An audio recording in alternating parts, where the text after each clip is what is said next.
5, 4, 3, 2, 1. We have ignition. Strap in. You're about to listen to the hottest sounds. Dreamcatcher Radio. When there's an injustice, whether it's against you or someone you love or someone you believe in, stand up. Don't sit down. Don't sit down on them, because they need you. So, welcome back to Dreamcatcher Radio. This is episode number 3 of the Ralph Christie case.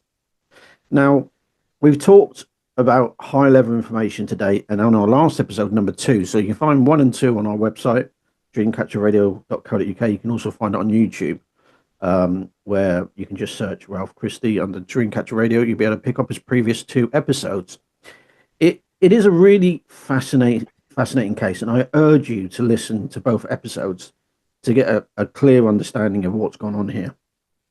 It involves Ralph, who lives in Crete, being sent to prison for 7 years, convicted by his brother and son, and as witnesses, to name a few. And we're just gonna continue on from last week's episode where we ended on the trial.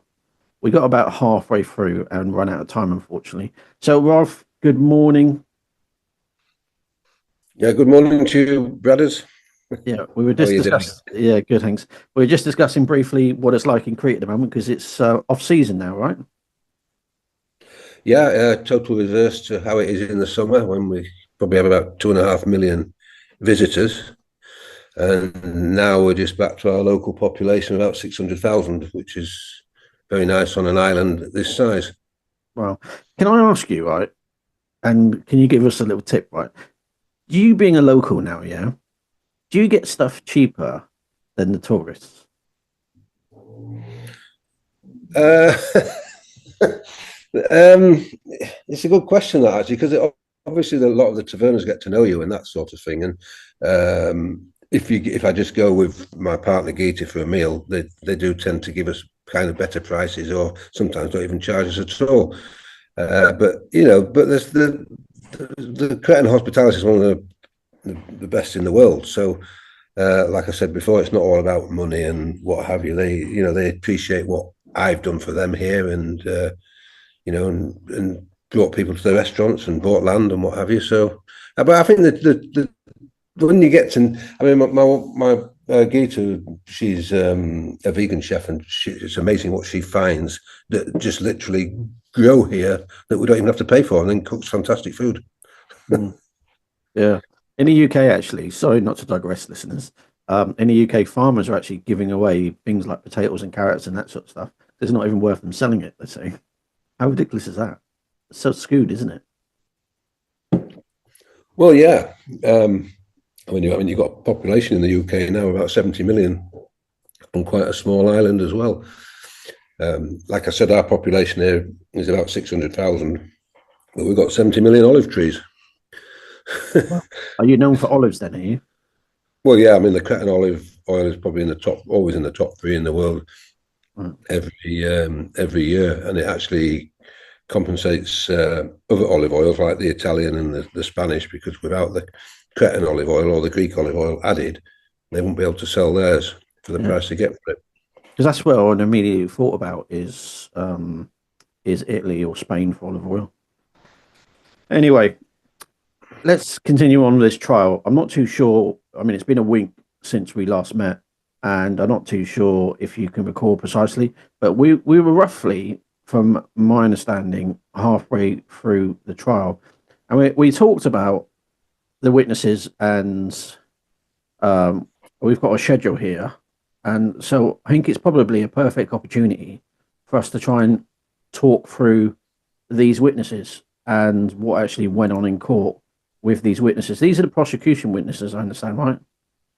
Yes. There's about 12 or 13 of them. But what's interesting is that the 3 key witnesses, or at Bradford trial, were not actually on the original list that came out the day before the trial. So I think that was done on purpose, because some of the people's names that weren't on the list were actually people that were holding money of other prosecution witnesses. Okay, So let's talk about that first then. Go on and explain that. We've got the lawyer Nikos Adakis, who was a prosecution witness. Cedric didn't even know he was a prosecution witness until I told him in 2019. And he was holding, or still is holding, 485,000 of clients' funds, which includes some funds that belong to Mario Cercioni, some funds that belong to Peter Morris, who is the CEO of Howard Tennant. So let's go back to the first person you mentioned. You can pronounce his name better than me. Let's talk about him. Who is he? Mario Cercioni is a guy I probably met 2002, 2003, something like that. I was friends with his brother before that, through the squash connections at Queen's Club in Halifax. And he comes from an Italian family, a likeable chap, friendly, probably a bit too nice to everybody, really. And he was doing business over here on one thing and another. Had about 140,000 in Kira deal. At one time, he had over 300,000 in the Zakros deal. And he had a share in Plakis Palace. I think come the trial, he just had about 32,000 left in Zakros, and his share in Plakis. And we're working over here. I was trying to get him some security for many, many years. Like I said, he was an unused defence witness here, but he turned out to be a prosecution witness at Bradford. He was actually the guy that he sent a fax to D.I. Taylor on the 8th of January, which I've got a copy of a contract I'd just done with him about 3 days or 4 days before, where I was trying to give him a house here for his collateral. And then when D.I. Taylor got that, he forwarded it on to Andrew West and a lady called Tiffany, I think it was another CPS lawyer. And I was arrested the next day and they held on remand because apparently I was interfering with a prosecution witness. But bear in mind, he was a defence witness over here, and I had permission from D.I. Taylor in writing that it was okay to deal with Mario Cercioni as long as we kept it to Cretan things, which I was doing. And you were still up till 4 days beforehand looking to do a deal with him. You were sending him an option for securing that. I met him in Halifax. We had a good hour together. And I said, look, because the thing is, if you want something to go into your name, you've got to pay some taxes, Yep. And the tax rate was quite high then. And, so we didn't tend to put things into, land and housing into people's name if we're going to sell them on or do a development. So, yeah, I met him in Halifax and I gave him a copy of this. I think I signed it. I don't know. I think he must have signed it as well. I can fax you a copy of it. It's in the public domain. And when Taylor got it, they arrested me and started asking me questions and held me, say, you're trying to give a house here that belongs to Simon Thomas to Mario Cercioni. Well, I bought the house back off Simon Thomas when I built his villa here. And it's very difficult for your listeners to understand what's going on. But basically, when Cercioni faxed that to Taylor, they twisted it, which managed to hold me on remand, which stopped me prosecuting the other prosecution witnesses that burgled my house, and also to go to an auction with Pat Brownette, who was another prosecution witness, and Matthew Clark, to save the hotel site. Right. So Simon Thomas, you just mentioned him there. So he was the person down on the title deed, was it? Of the property? It was on the title deeds of that house, but I think that house cost about €140,000, 2005, something like that. Then we built him a villa through another prosecution witness, Alan Thompson, up in Plaka. That cost about 330,000 at the time, and I think then he sold it in 2013 for about 500,000. And so, of course, the house had come back to me because I'd taken it in part exchange to build a villa. Mm-hmm. So, but the police had just manipulated it to say it belonged to Simon. And in my interview, I was saying it's absolutely ridiculous and what have you. And it is my house to sell. But of course, I was in court the next day and then held on remand for 3 months. Yeah. So let's just talk about that transaction then. Right. So we've got Simon Thomas, who owns a property 140, yeah? Yeah. Right. And then you've got this other gentleman. What was his name again? Mario Churchioni. Yeah, Churchill, yeah. And what was his role? Well, as I explained earlier, it had done all this business with me, a few €100,000 and what have you. And he'd been an unused defence witness at the trial, and I was just back in the UK trying to help people like him to rescue something here because of all the crap that had been going on since 2009. Right, okay.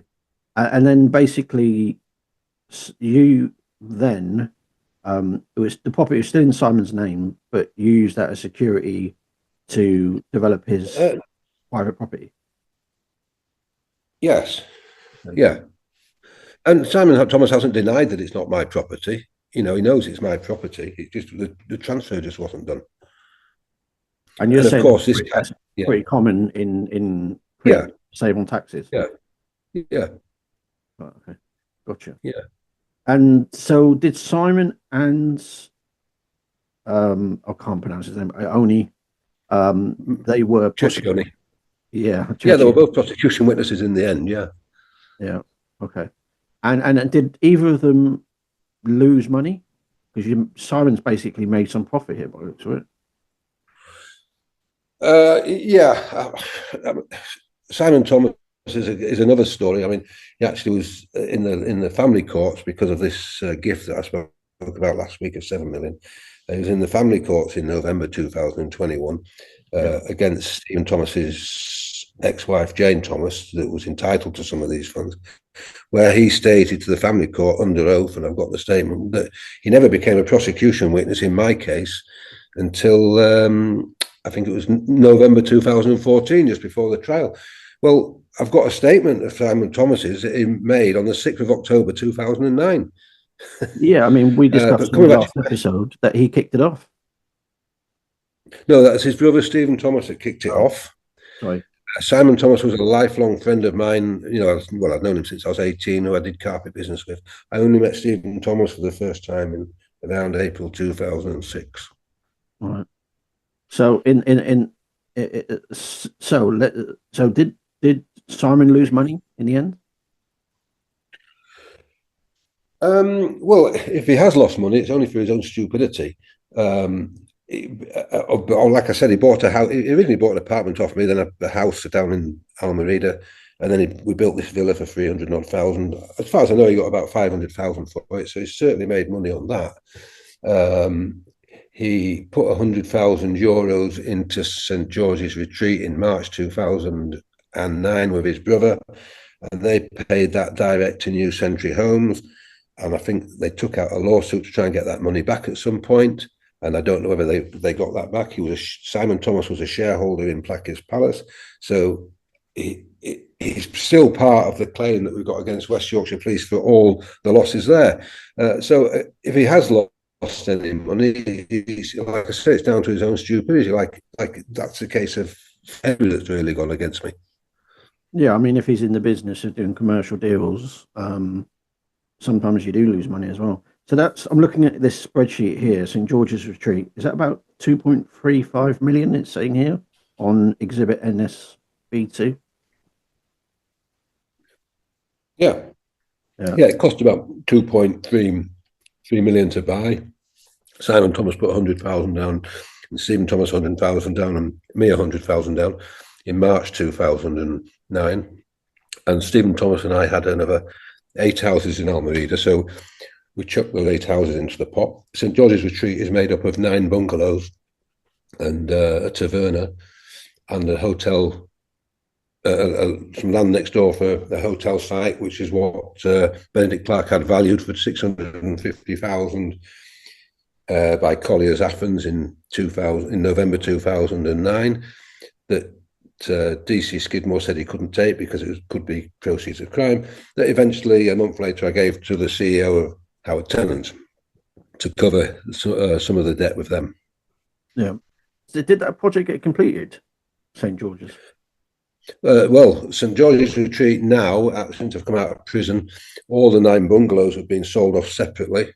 And Charles Anakis, who is my architect, has bought the land back from Howard Tennants for an amount of 225,000, which is ridiculous because it was valued at 650,000 in November 2009.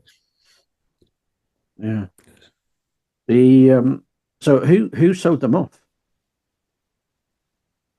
Stephen Veridakis, who was my accountant over here, who I bought Verona E off, took the running of St George's Retreat on from 2010 after my ex-wife Jane and I had run it.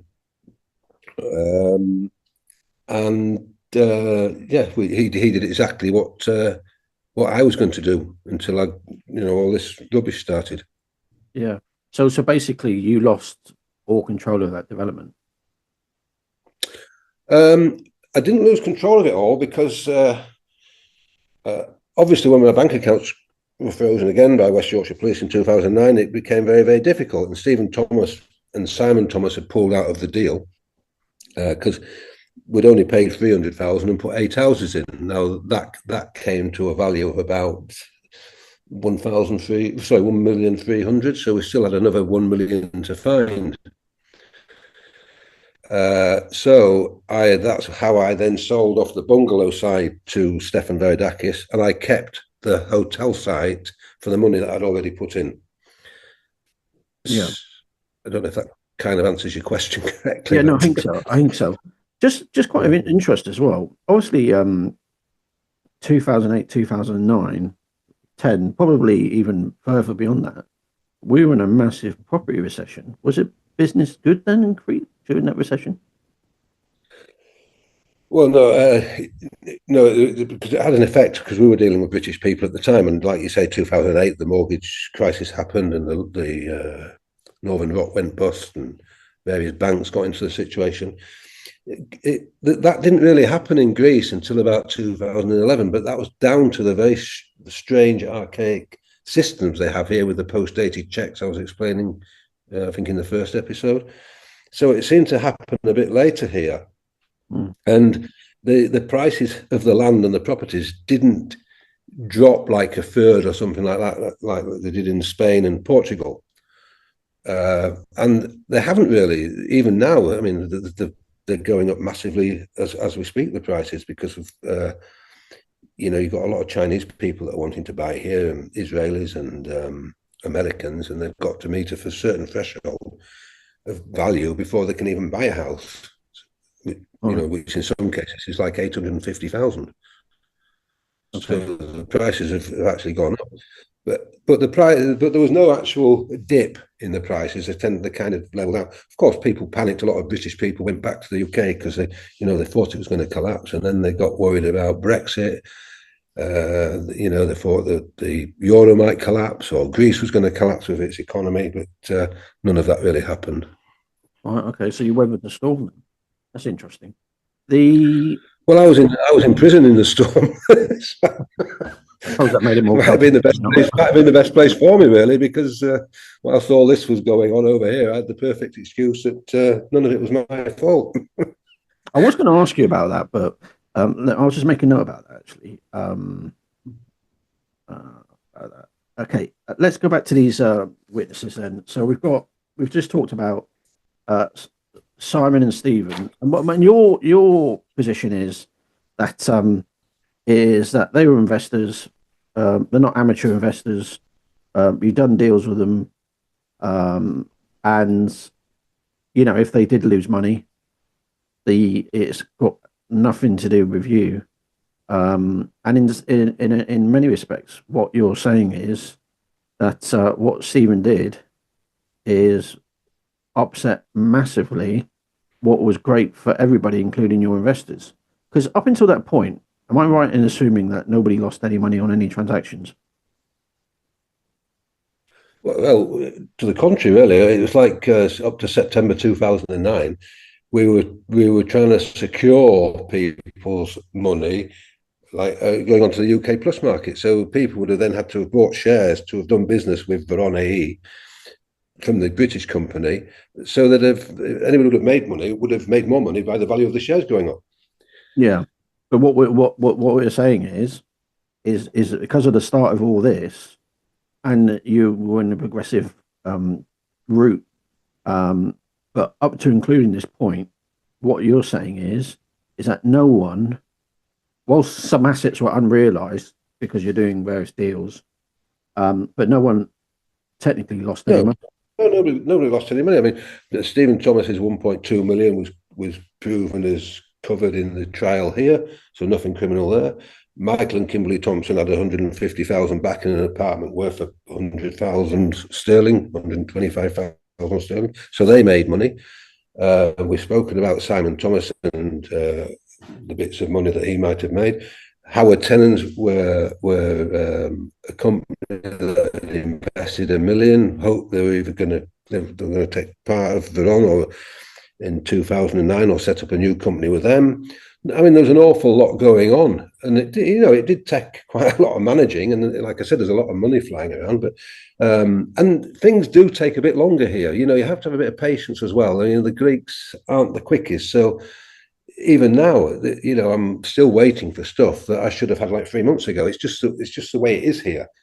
And people should have known that, especially when, built a house here for Simon Thomas, which takes 2 years in itself, and you've got to organise your builders to do that. And, then it might not be quite ready within the 2 years, and it might take another 3 months, and then he has to wait another 6 months for it to go into his name. It's just the nature of the beast, so I fully understood it.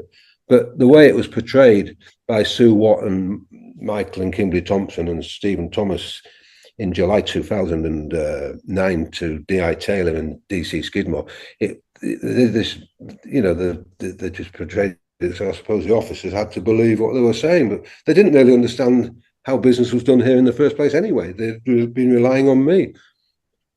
Yeah, Sue Watt does come across, based on what you're saying, very mischievous.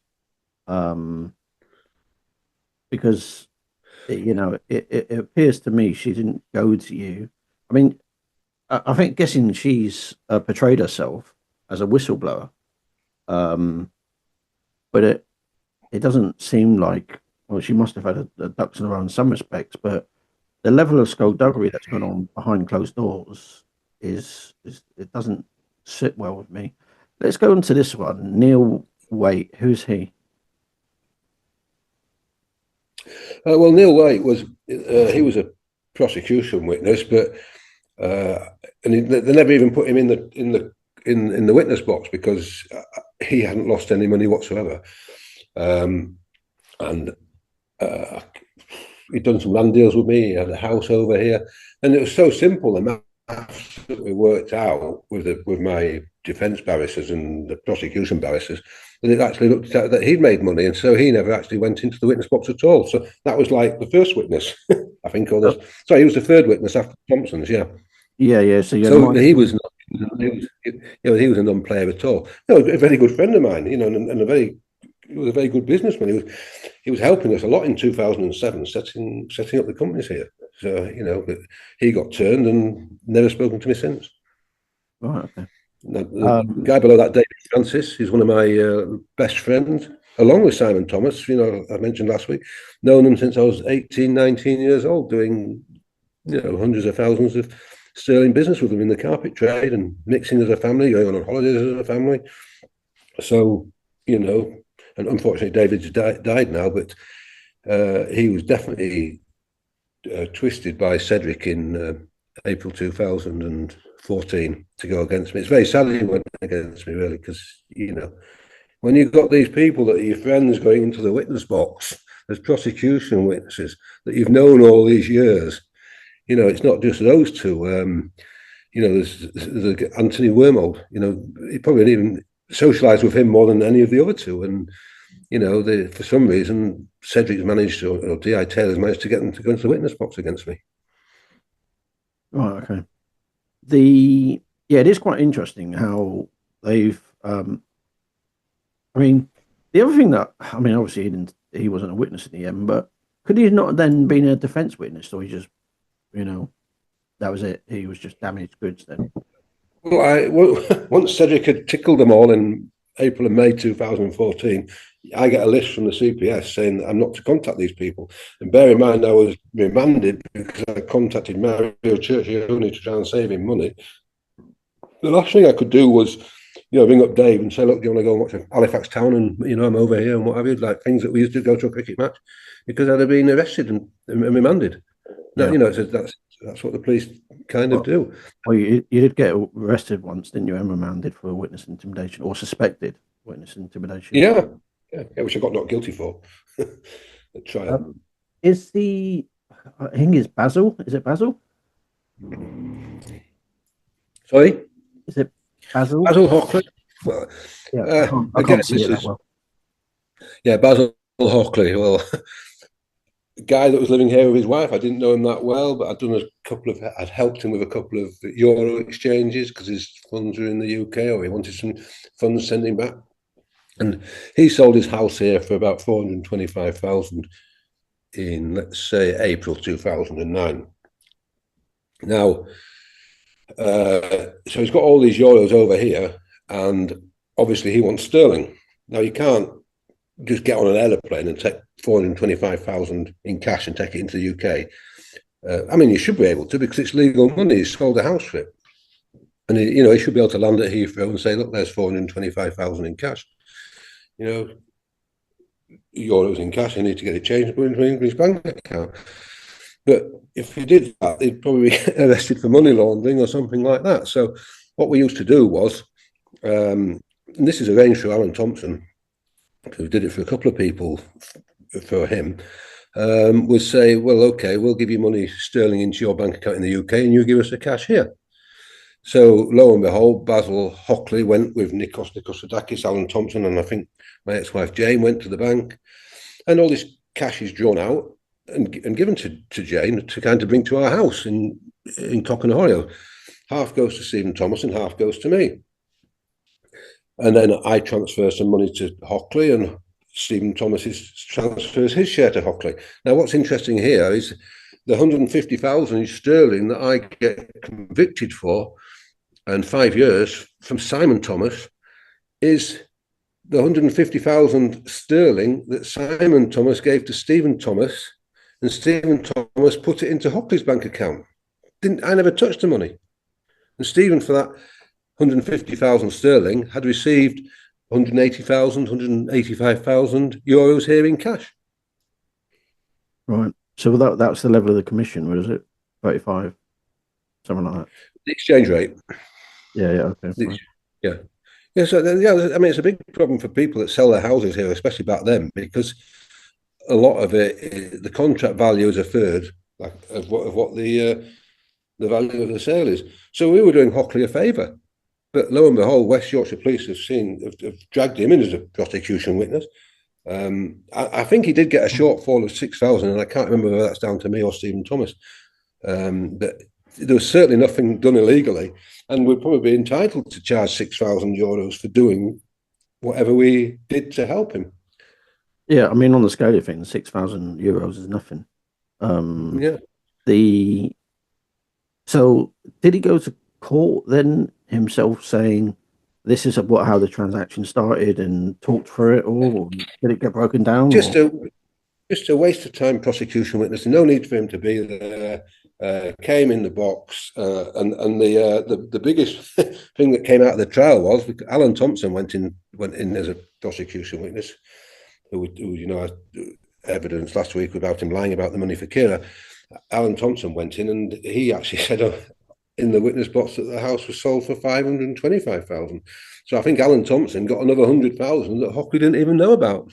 And what you're saying there, you didn't even know about it either. Another 100,000. I didn't know about it either. Is there not any way that it could be evidence that there's an extra? It actually got sold for an extra 100,000 more, or not, or even 50,000 more? Well, no, because there's because like the contract value would have been, let's say, 150,000. Right. So all the rest, Hockley won't have known what it was officially sold for. Right. So if Alan Thompson sold it he could have sold it for 600,000. As far as Hockley's concerned, he's got his 25,000. Yeah, I mean, obviously in the UK, those sort of deals are done, but not that regularly. Because mortgage companies like to see the house prices reflect. I mean, assuming you get a mortgage, that is, to reflect the valuations and stuff like that. But what you're saying is common practice is actually transactions are done for a lot larger, and a large proportion is done by cash. Yeah, and you can get a mortgage on a property here that is 2 times worth what the Greek government value the property at. Right. Because of the Greek government know about the black economy, or the banks know about it. It's just the way it's done. Even the Prime Minister of Greece would buy a house like this. So there's nothing untoward. It's just the way it's done. But explaining this to police officers, in Halifax, they think I've come from Mars or something like that. And then you've got all these people lying to them, like the Thompsons and the Thomases. It's difficult. Yeah, but either way, what you're saying is he sold it and the transaction was complete. And if anything, at best, there's potentially £6,000, which you could even easily contribute towards fees to doing that exchange. Just another question just crossed my mind then. For example, let's just say it got sold for 150,000, right? And there's 300,000 left, like say cash, that needs to be paid. Who does that get paid to? The seller. Oh, right. So the seller will. Yeah, the first piece of land I ever bought here was in the south of Crete, and it was Listros. I did it for a guy called Manfred Dole that I still have worked with today. And Paul Chandler, my chartered accountant, who played football with me for years, a great friend, bought this piece of land. I think it was 60,000 or 70,000 we paid for it. And I actually came down with the 70,000 in cash and handed it out to 6 of the family members, giving them all a little bit. It's extraordinary, isn't it? Extraordinary. Okay, fine. Let's move on. We haven't got a lot of time until we go to our first break. I'm going to save Sue Watt because we need to talk about her a bit more. We got Patrick and Julian. Who are they? We spoke about them. Patrick Brownett was the building director for Howard Tennants, that invested 400,000 firstly in June 2008, and then a further €1 million in February 2009. At the time of the trial, he'd retired, had no need to have even been there. But Cedric contacted him in May 2014 and said that the €1 million he gave Ralph wasn't put into Zakros, and if it was, he had it all back in November 2008. And Pat Barnett said, well, if that's the case, Cedric, he's in breach of contract. I'll become a prosecution witness. To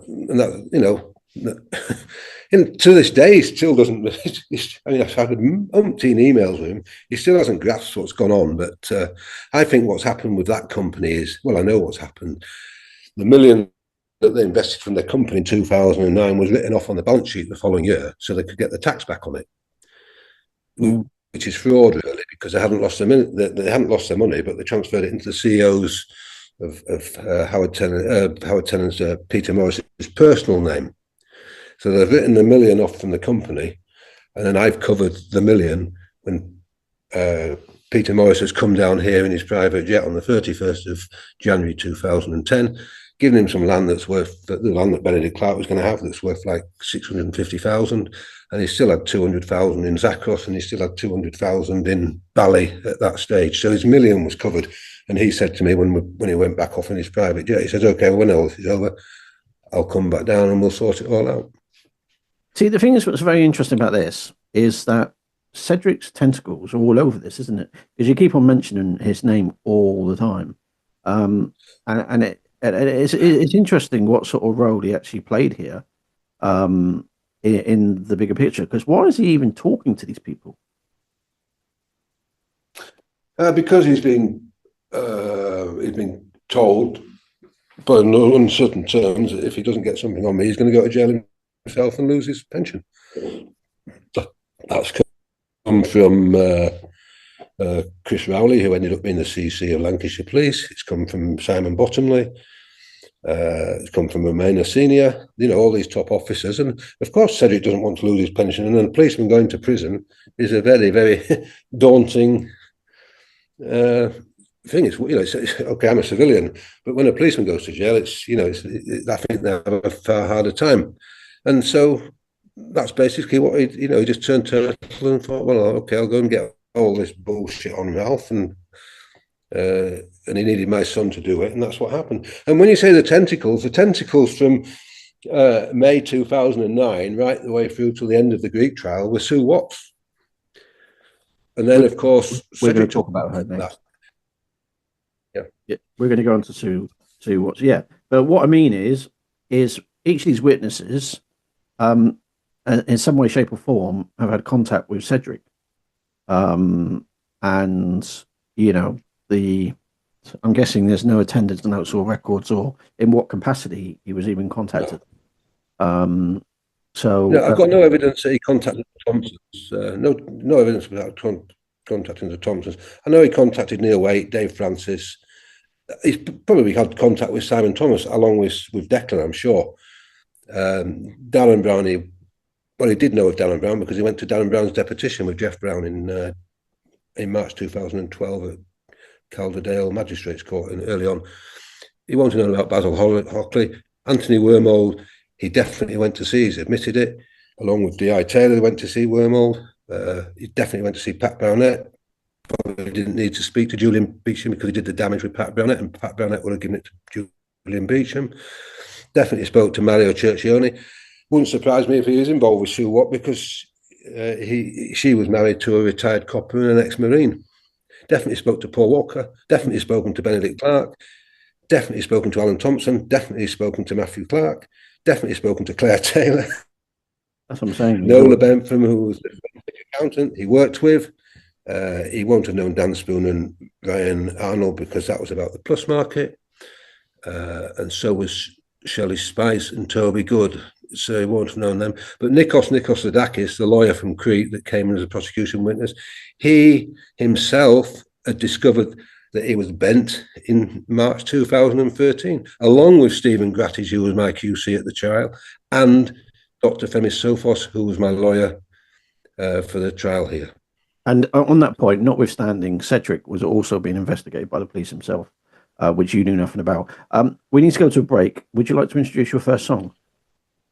Yes, I would like to introduce Lady Gaga's A Million Reasons. And this is... Well, you've got a reason for that one. Well, I've got a reason for it because obviously it's... poor old Geeta's been put through the mill. It was Sue Watt and her husband that contacted her when she first started dating me, saying that you don't want to be going with him, he's a fraudster and all the rest of it. But fortunately... she found one good reason to stay with me. Okay, let's play that song.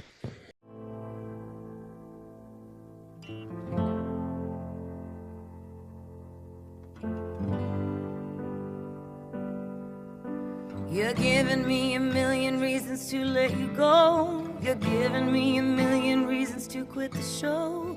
You're giving me a million reasons. Give me a million reasons. Giving me a million reasons. About a million reasons. If I had a highway, I would run for the hills. If you could find a dry way, I'd forever be still. But you're giving me a million reasons. Give me a million reasons. Giving me a million reasons. About a million reasons. I bow down to pray. I try to make the worst seem better. Lord, show me the way to cut through all this worn out leather.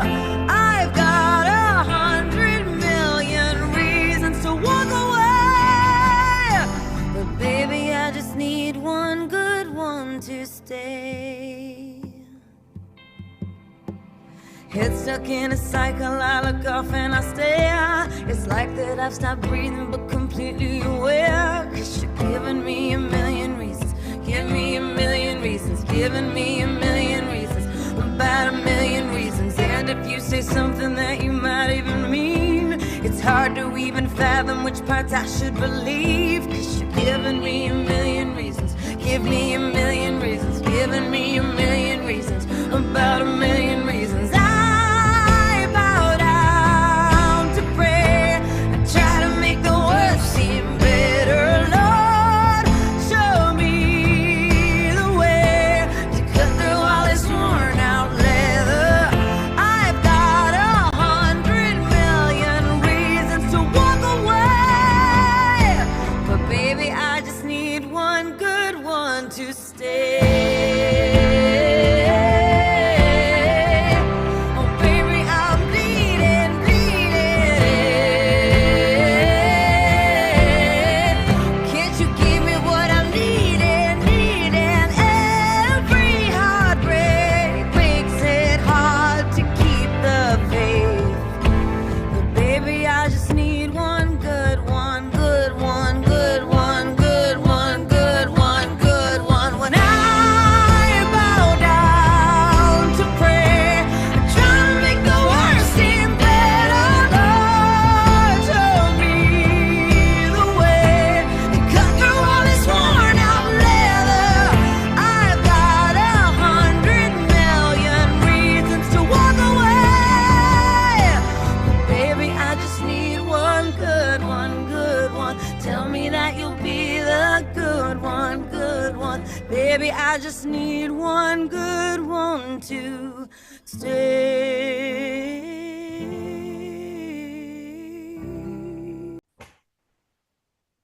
Okay, that was Lady Gaga. We were at the point of talking about the rest of the witnesses. So can we just go back to that stage, Ralph, please? Yep. So who's the next ones? I mean, I've got the list here in a separate screen. Well, I think we've gone through them all, with the ones that are connected to Cedric, the ones that are good friends of mine, ones that were good friends of mine, or ones that were brothers of friends of mine. We've covered them all, really.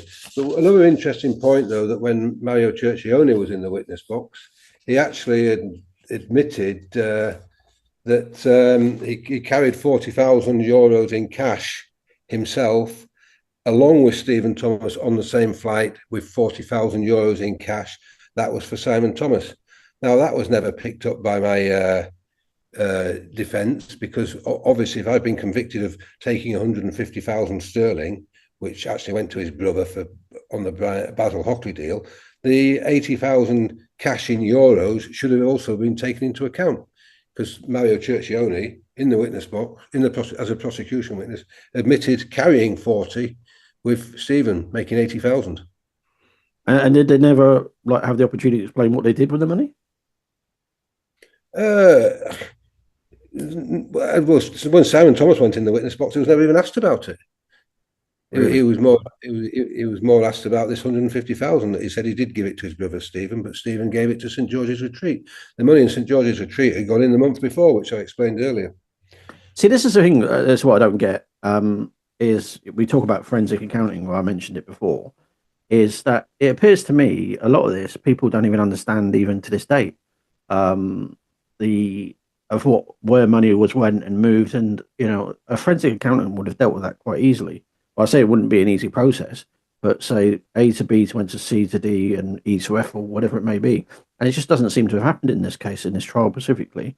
And I think everybody, I don't know, were just asking questions. Now, I want to move on to this document you sent me.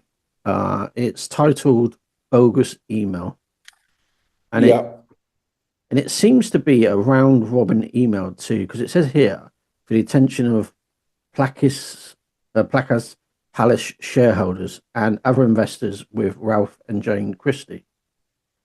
What makes you think this is a bogus email? Did you put that title to it? Or?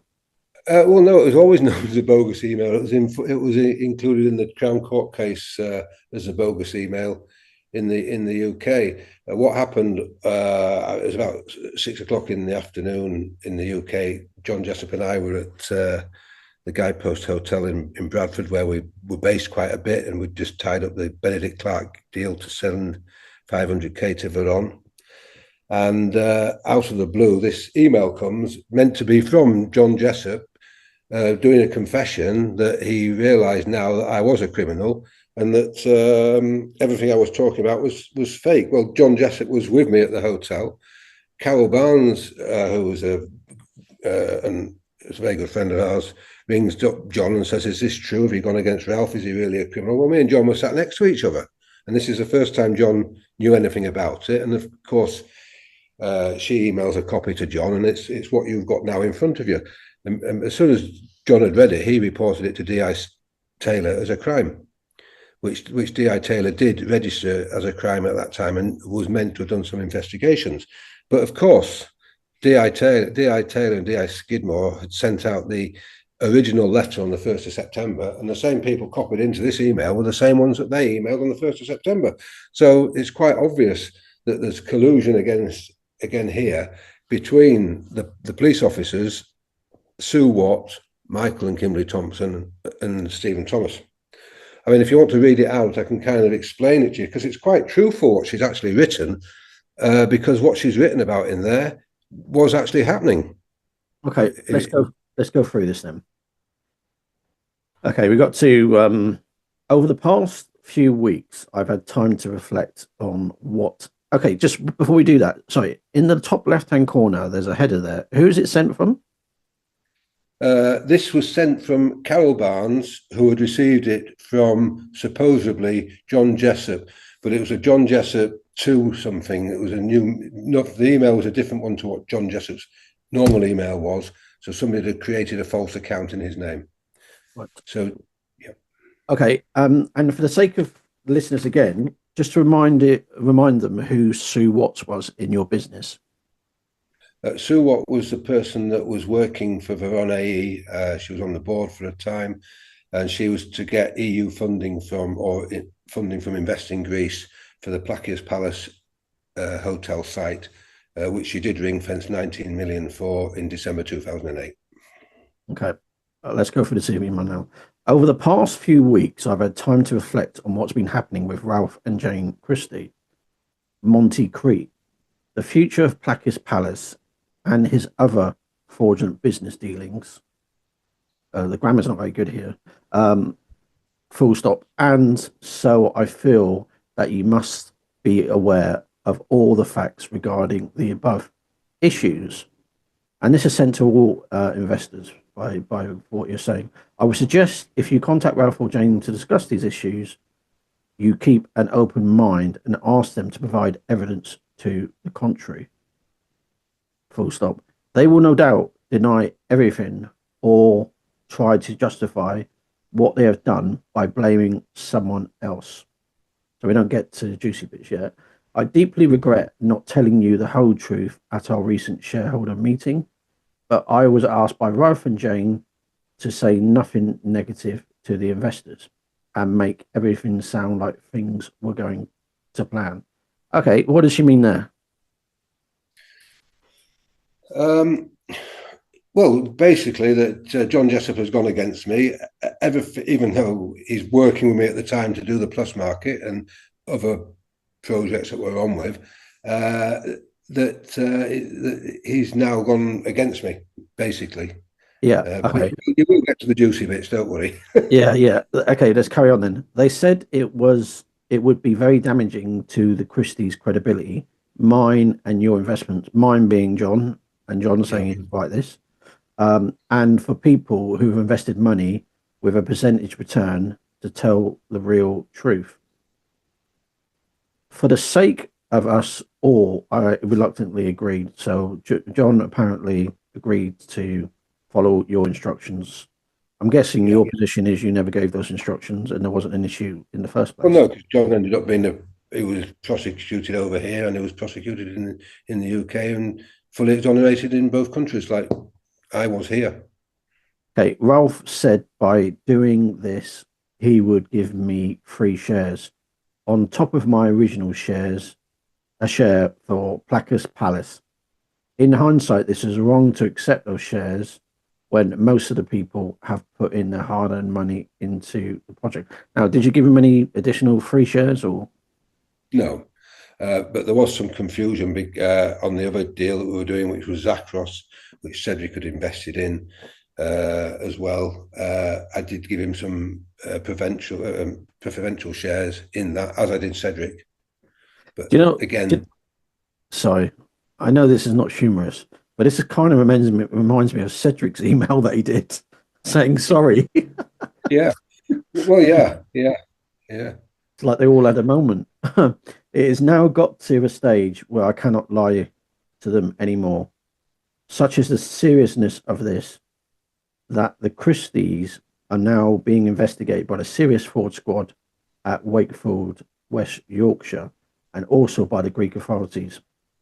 Ralph's brother Cedric, who, by the way, is part of the fraud squad in West Yorkshire, has now been involved due to the large money transactions through his account, and also has quite a few shares in the project. Any comment about that? Well, you just asked me about the preferential shares, and I did give some to Cedric, and I did give some to John Jessup. We spoke about the large amount of money transaction he did. He did 100,000 with me June 2008 and got 107,000 back. So by the time this has been written, of course, Cedric has been investigated at the same time by DI Skidmore, by DI Taylor, and the money's being paid back. And it looks as if Sue Watt thinks that Cedric still got money invested and still has shares on it. He was totally out of the project. Okay. Was he being investigated for all the cash? Is this just to do all the cash in his account, or was it to other criminality as well? Well, Cedric was invested for doing wrong counting of criminals' money. It was done for booking overtime for his staff that didn't exist. Probably a lot of what was in his confession. I've got no idea. Well, everything that they were investigating, they could have been investigated for theft, for lying in court. Okay, the Christies are that blinkered in their thinking. They are still running the Monte Crete website, www.montecrete.com, with a 15% return on investments.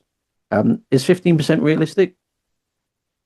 Well, it was. We've just. I think Cedric got more than that, and I think we spoke about somebody else that had a good return on it. Even the Thompsons got a 15% return when you think of 150,000 sterling back on a 200 sterling investment and an apartment worth at least 100,000 euros. That's 250, which is again 15% in a year. So it was possible. Sounds far fetched now, but it was happening back then. Yeah, I know developers in the UK are achieving roughly about 18-19% at the moment. You may have noticed, I'm reading it as it is, so it's not my grammar. You may have noticed the site is under maintenance most of the time now. Is that because it's just kept on going down or something? No, I can't remember. Honestly, I can't remember. It's a minor issue anyway. Yeah. This is due to the current police investigations, because obviously you should not advertise a company that is not registered. Was the company not registered? Well, again, the Greek company was a Vaughan AE, but we use the name Monte Crete as like a brand name because it was no good. It was connected to my carpet businesses because it was Monte Cristo Carpets. So I was doing it more as a marketing thing, but it was nothing to do with how it's being portrayed in this email. But in terms of the investments, they were invested into a company? Or with me privately. Yeah, okay, fine. Do not take my word for it, but I strongly advise you all to investigate this matter yourselves, and you will find that Monte Crete is neither registered or licensed investment company in England or Crete. But as you said, it's just a website. Yeah. So in fact, Stephen Thomas's suggestion of an illegal investment company is actually true. It has currently come to my attention that other people who have invested money with the Christies on a return-only basis and not in land, hotels, or property. What does a return-only basis mean? I've not heard that expression before. Well, I've offered like 15% on an investment over a year. Oh, okay. So has requested their money back under the terms of their agreement, but as of yet not received either their profit or initial investment back. But my understanding is that deal didn't come to fruition, did it? No, that didn't. But I think what she's referring to here is she's making out that the Thompsons have only had 150,000 back and were still waiting for money because I couldn't pay them back. But of course, they had an apartment that they abandoned.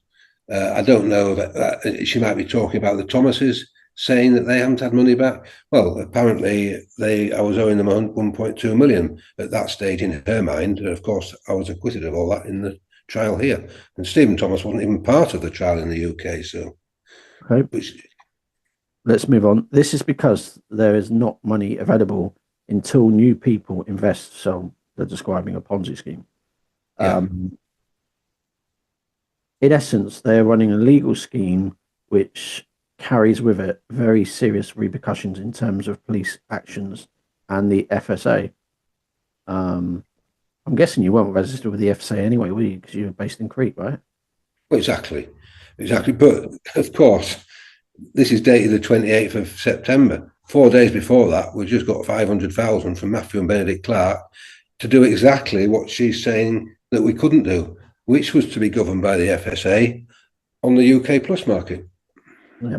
The reality is that they've created this elaborate illusion of setting up so-called successful businesses here in the UK and Crete, yet she says that you don't have a business, to deceive current and future investors.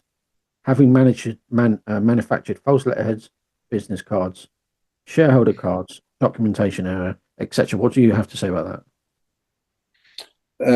Well, they weren't manufactured. They were all genuine letterheads for Veron, the company, or for the marketing name Monte Crete business cards. And the interesting thing is here, DC Skidmore in May 2010, 8 months after this, said if people don't come forward about Placius Palace hotel site, we'll be no longer interested in it. And nobody else came forward about Placius Palace. So they dropped it from from the trial in the UK and just kept with the Benedict Clark issue. It was only Cedric that brought Placius Palace back in 2014 as a count. But of course, they got not guilty for all of Placius Palace. So, this is all found out that even though it's a bogus email, she's writing it. And of course, I made business cards. Any company would make a business card. Of course, shareholders wanted to have cards, so they had something, because they couldn't physically all come over here and be on the board of Veron for meetings every 3 months, and they trusted me. So, there was no need for. Did you do like minutes of meetings and stuff like that? Yeah. And she took them, most of them. Right. Okay, it goes on to say it shows their willingness to fabricate anything and everything and all out of other people's money, exclamation mark. Having worked closely with the Christies for some time now, they feel what they are doing is perfectly normal and totally legal, but unfortunately this is not the case. Has she got any legal background or anything like that? I first met her because she said that she did some funding in Devon and maybe Somerset area, what have you, and she's been successful at that. So when we first met, it was her that suggested that we went for EU funding for it. She was overjoyed, and of course we employed her then full time in Veron, and we expected her to achieve all that. I think she's written a couple of books, and I found out later she'd actually been working in prison reform or something like that, which was quite bizarre after she sent me there, for crimes I didn't commit. Okay, what I find more disturbing is their complete refusal to come forward and tell the truth about investors' money and what the investors actually have. Going back to like minutes of the meeting as well, just on that point, I'm guessing you're saying you would meet every 3 months, and in the minutes of the meeting would be discussing, I imagine, a statement of accounts and, is projects on the right sort of path and that sort of stuff. Would that be correct? Yeah, and the only people on the board was Jane, my ex-wife, Stephen Thomas, and me, and latterly Sue Watt. So the only 4 of us had to meet every 3 months in Crete, and we all lived here at that time, so it was pretty straightforward. Okay. She now goes on to say on behalf of somebody else, I've now decided it's time to fully cooperate with the authorities, both here in England and also Crete, and with it, bring an end to the Christie's fraudulent schemes, which have been running for many years now. Any comments about that? Well, it's just she worked for the company for 18 months. I openly showed her everything. I didn't have anything to hide. Michael Thompson worked for the company, on the building side. So, and I'm not thinking, I hope they don't find out about this or find out about that, because it was all genuine what I was doing. And they met most of the shareholders. And in fact, Sue Watt in November 2008 was encouraging people to invest in the project herself, along with Stephen Thomas. Okay. I'd like you to disregard my recent comment about sending a simple email to the police stating you have a private business agreement with Mr. Christie. We all have an investment agreement with Monte Crete and not the latter. What does she mean by that? We all have an investment with. Well, she's trying to make out Monte Crete's a fraudulent company, and I was interviewed about this all the time. I'm just giving the same answers to you what I gave to the police when they interviewed me. Monte Crete was a brand name. It came out in the court case that it was a brand name, and I got not guilty for all this. So she's just being mischievous. Okay, I now suggest you all contact the police. I mean, the thing is as well, if I was an investor and not knowing the ins and outs of what's going on, I'd be pretty scared to think, actually, what am I involved in? Is my money at risk? Anyway, bear in mind, Benedict Clark's just received this email at the same time we have, and he's just given us 500,000. Yeah, that he sent to Crete that day or a few hours, So of course he hits the roof. But the next morning, me and John Jessop went to see him after John had reported this to D.I. Taylor. Yeah. Okay. Okay. I would now suggest you all contact the police via your preferred means to register your complaints directly. In reality, the only option left of getting our initial investment back is to pursue them through the legal system. I guess, I could be right there, I guess. I find the current situation most disappointing, but that's like kind of an underwhelming statement, isn't it? You throw this, you chuck a bomb in the room and then you come out with a word like disappointing. Yeah. But feel like this is the only course of action under these difficult circumstances. I will attempt to explain below some facts about the illegal investment company. So it's not plural, it's just company, but there's various names here as well. And the Christie's other business dealings. Notation number 1, Plakis Palace, a Greek company called Vapon, A-E actually. Yeah, it's pronounced, the B is a V in Greek, so it's actually pronounced Varon. Okay, Varon. Okay, A-E actually owns the site and not Monte Crete, as the Christie's led you to believe. Ralph Christie bought this company from the Greek accountant Stephanos, who we talked about a number of times, with investors' money in early 2009 for 1.2 million euros plus tax. The problem now is that Ralph and Jane Christie's are the sole owners of the legitimate Greek company. Unfortunately, no claim. Are you laughing now? Pause then. Go on. Well, I'm the sole owner of a legitimate Greek company, of course. It's still going today. So she's bringing in this Monte Crete as if it's people who invested in Monte Crete. They didn't. They were fully aware that Veron from day one owned the site. And also, Stephen Thomas was a partner in it. And he was also selling shares, including one to his own brother that he still has today, Simon. So like you say, it's just the brands. And there is a company that actually holds the asset. Unfortunately, no claim can be made by any investors because Monte Crete does not exist as a legal investment company. Is she then alluding to the fact that actually in the contracts that these investors have got is in the name of Monte Crete? Is that what she's saying? I think we had, as I said, the idea of Veron AE as a name to somebody British, like you just had a problem there pronouncing it, of course, because you don't understand the Greek alphabet. So we just to make it easier, we called it, we used the brand name Monte Crete, and we would send them certificates in the name of Monte Crete, but it wasn't to be fraudulent. It was to give them something so that they would think that they owned something, because they did. There wasn't, I wasn't taking this money and not, it says there I paid 1.2 million for the site plus the taxes. I actually paid the full cost of the whole site was 1.62 to €0 million. All the shareholders knew that, even though we raised 40 shareholders that put 50,000 in each, which was 2 million. But we needed some working capital to pay the likes of Sue Watt, to do an environmental impact study, to apply for the EU funding. So it was all, it was all above board. Okay. Unfortunately, no claim can be made against investors. So since 2007, Mr. Christie has taken our money on the pretense that Monte Crete owns the site, when in fact it does not. Now, but what you're saying is, I mean, she's even identified who owns the site. And Monte Crete is just a marketing grant. I'm guessing that's to sell the site or something like that later on down the line, or get investors and that sort of stuff. Yeah. But just a point of clarification though, right?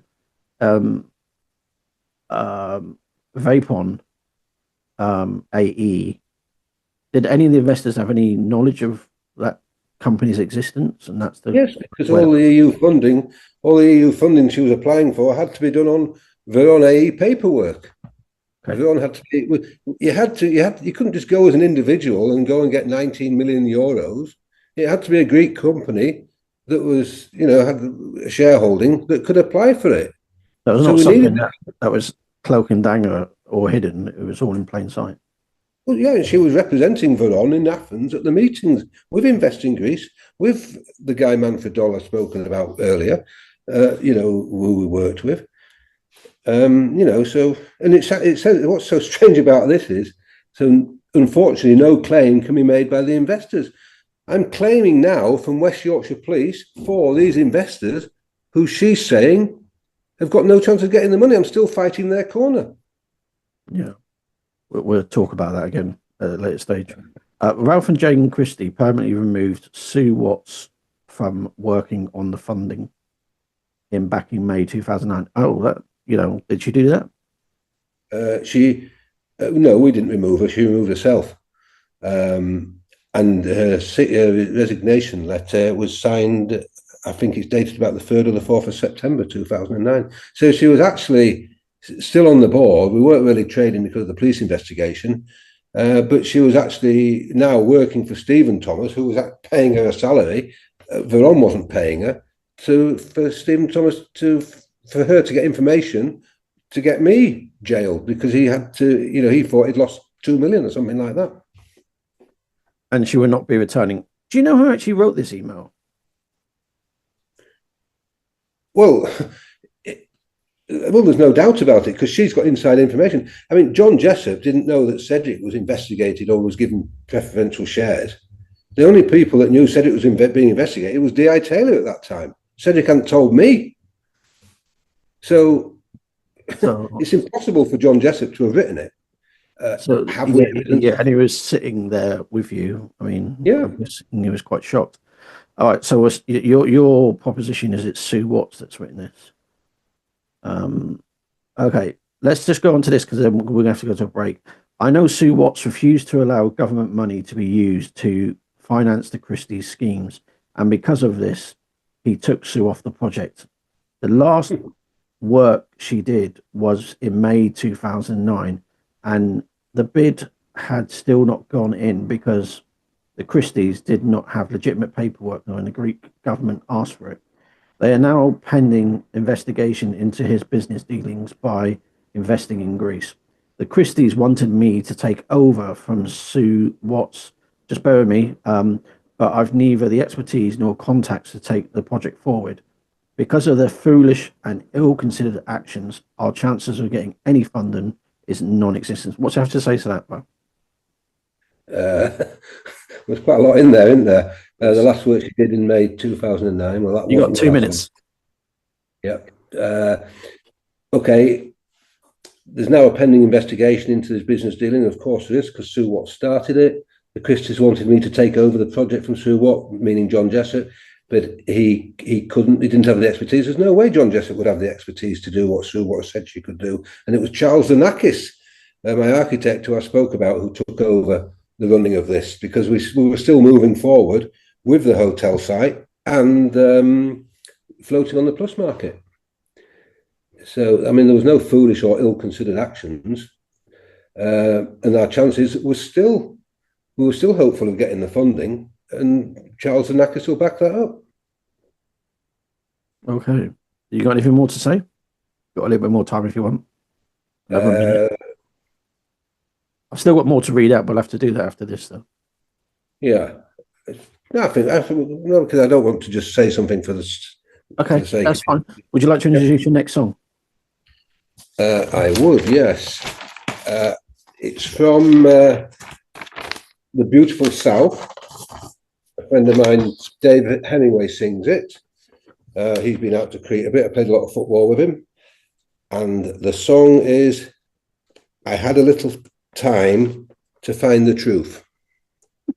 I love it, your song choices. I did do a bit of time, didn't I, to find the truth? So yeah, yeah, you did. You did. Anyway, let's go and play that for you now, Ralph.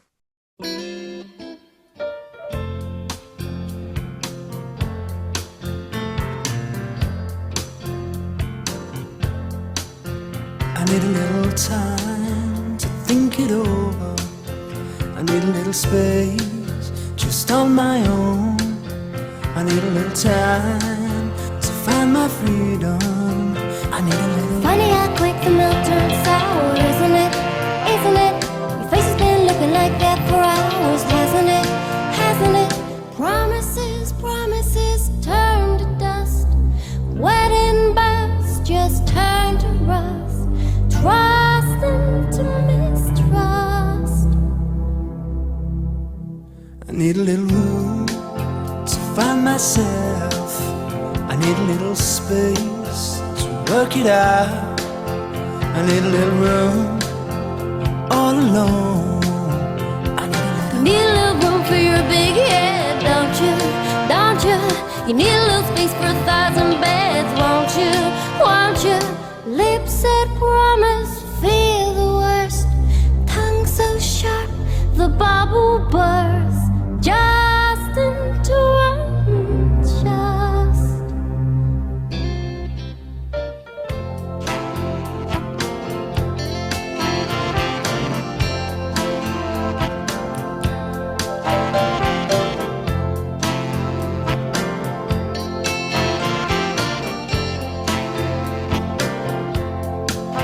I've had a little time to find the truth, and I've had a little room to check what's wrong. I've had a little time, and I still love you. I've had a little. You had a little time and you had a little fun, didn't ya? Didn't ya? Well, you had yours, do you think I had none? Do ya? Do ya? The freedom that you wanted back is yours for good. I hope you're glad. Sad into unsaid. I had a little time to think it over. Had a little room to work it out. I found a little courage to call it off. I've had a little time. I've had a little time. I've had a little time. I've had a little time.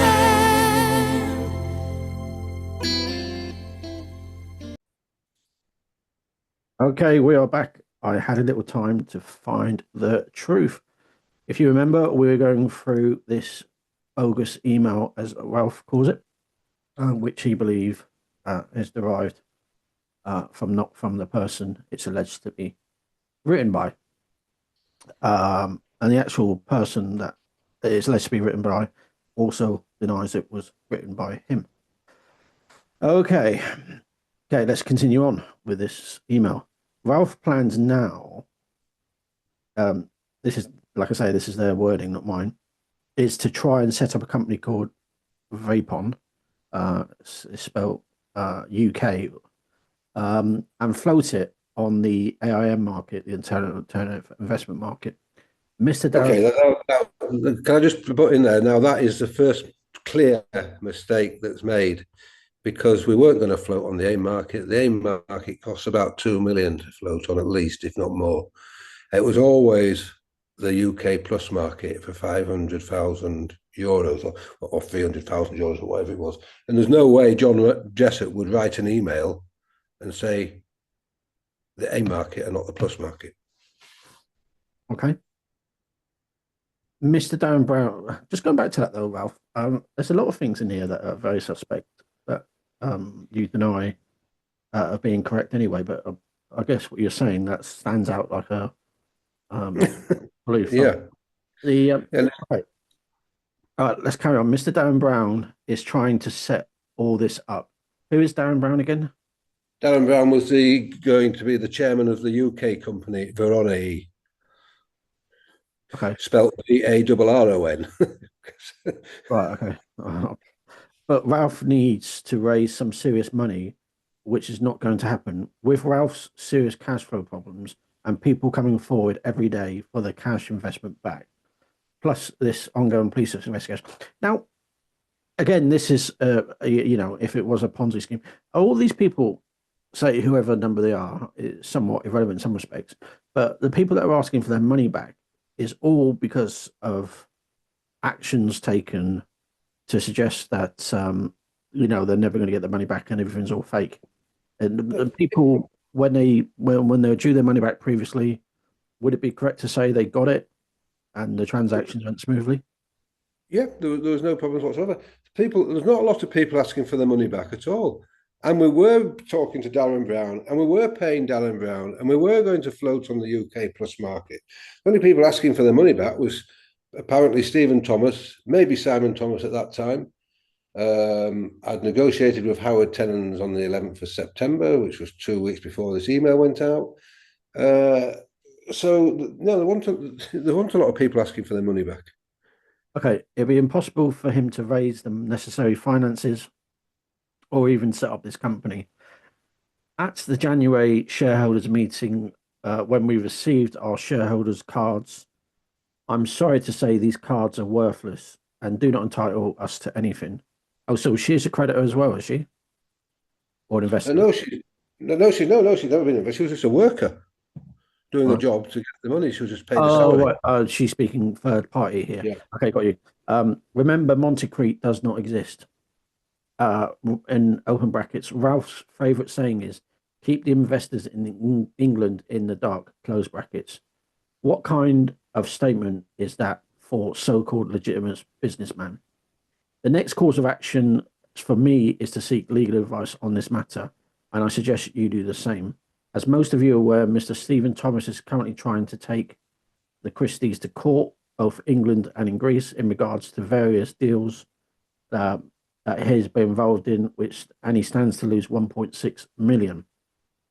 From my calculations, the Christies have had in excess of £7 million from investors over the last 3 years. What do you have to say about that? Correct. Right. Perfectly about the exact figure I probably would have taken. Yeah. Stephen Thomas didn't stand to lose 1.6 million. It was evidence that he didn't lose anything at all. Yes, Stephen Thomas was taking me to court in both England and Greece. He failed in Greece, and then because he failed in Greece, he couldn't possibly turn up as a prosecution witness at Bradford. So protected. Okay. And £7 million, but alluding to the fact that you've actually banked £7 million. I mean, the fact that you raised £7 million is neither here nor there. It's whether or not that £7 million was actually invested and not just gone into your back pocket. What do you have to say about that? Well, 2 million we know was allocated to Plaki's Palace alone. 1.8 million was allocated to Zakros. So you're at 4 million. I've built umpteen houses here for people, whether they're 150,000 or even 350,000 villas. I've bought my own property here. So, it's probably even more than 7 million. Okay. And when you say allocated, does that mean actually paid? Well, the Plaki's Palace was paid for in full. Zakros was more of that was an ongoing project where I could put so much money down and then sell it on behalf of the various families that owned it. I think there was 40 families that owned it, but there was one spokesman for them. where I'd have paid the balance when we got paid out and kept the profit. That was the deal with them. So all the deals were genuine, but at different stages.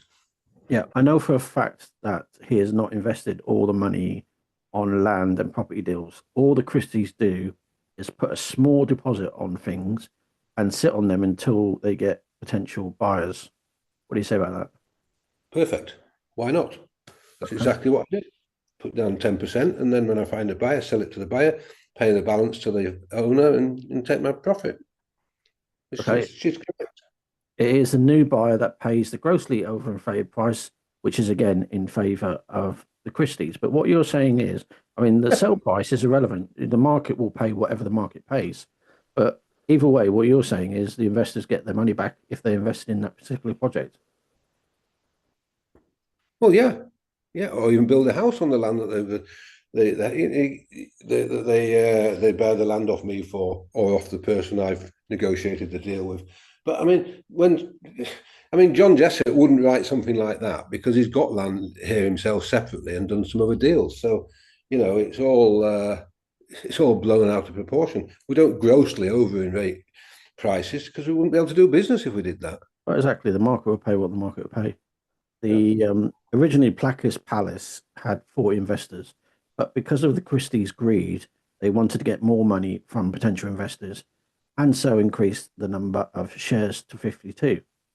Taking their names off the shareholders list enables them to achieve this. What does that mean? Well, I think she thinks that Jane and me and Stephen Thomas actually had shares, were part of the original 40 shareholders, but we weren't. So the 40 shareholders were 40 separate people. So we didn't take our name off a list because we were never on it. Okay, this is quite interesting. I've just been reading the next paragraph while you was explaining that. They used the excuse that because they were directors of Monticrete, they couldn't hold individual shares. But you're saying Monticrete was just a marketing tool. So you couldn't be a directors of just a website. This is when certain people suddenly became owners of free shares. Ralph and Jane Christie had used Monticrete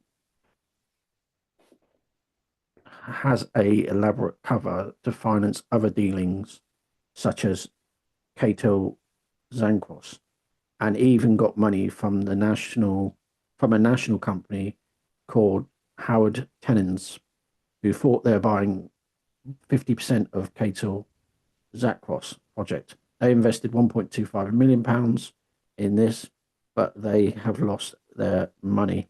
What do you have to say about that? They never invested 1.25 million in Cato Zancros.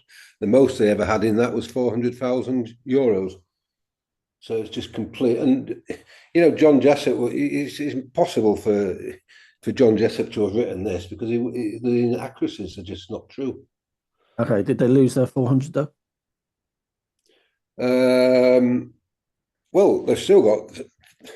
It kind of got a bit mixed up when I sorted out with their CEO on the 31st of January 2010. It kind of got separated. As it stands today, they've still got 200,000 in Zancros and they've got 200,000 in Bali, and a signed receipt for 400,000 from Nikos Nichosotakis, the lawyer.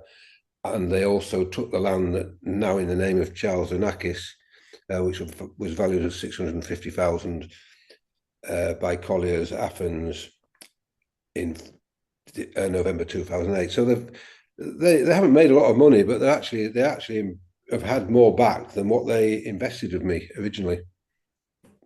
Yeah, I mean, if you're saying they invested 400, by my calculations, you said they got 200 here, 200 there, 600 here, and 400 there. That's 1.4 million. That's big profit. Yeah, the exact figures are 200,000 in Zancros, 200,000 in Bali, but that is the same as the 400,000 receipt that Nikos Nichosotakis has, so we can't double deal that. Oh, So okay. there's 400,000 there. And then there's land worth 650,000, 700,000 that they sold off cheap to Charles Anakis for 200,000. But that comes to, those alone come to more than $1 million. Right. Okay. And they're currently taking Ralph and Jane Christie to the High Court in England and also in Athens, Greece. Is that the case? they issued a Queen's Bench order against me. I think it was about the 27th of August 2009, just before the Skidmore email went out. I was in Australia at the time. And when I came back from Australia, I went to see them with my ex-wife, Jane, Pat Brownette, Julian Beecham, and Peter Morris at their offices in Thrupp. And basically, we came to a new arrangement. I'm not saying the Queen's Bench was actually scrapped there, but we sat down and went through a few things and came up with a way of, sensible business people to find a way through this quagmire. So you come through a compromise agreement of sorts. Yeah. Okay. When I look very closely at these documents, I need to repeat the previous paragraph because it won't make sense otherwise. Ralph Christie is trying to delay this process by offering tenants share options in Vapon. When I look closely at these documents, it clearly states that Monte has all these assets. And from an investor's point of view, it looks like they do own all these properties and land assets. I can reassure you all they do not. Everything he is involved with, including Placus Palace, has mortgages on them. Even Placus Palace and Rouse Villa have a mortgage on them. In fact, I'd go as far as to say that he actually owns nothing. The bank own everything. Well, nothing wrong with having a mortgage on your own house, is there? Yeah, well, what says you?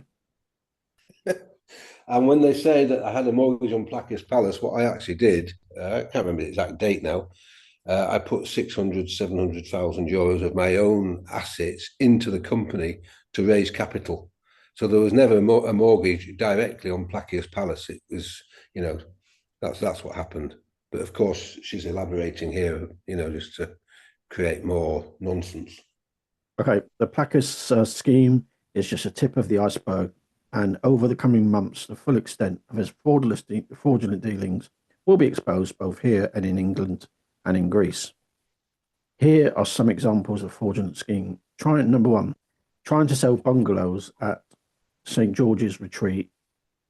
You put a 50,000 euro deposit down and pay the balance in 2 years. The only problem is he actually doesn't own the site. New Century still does.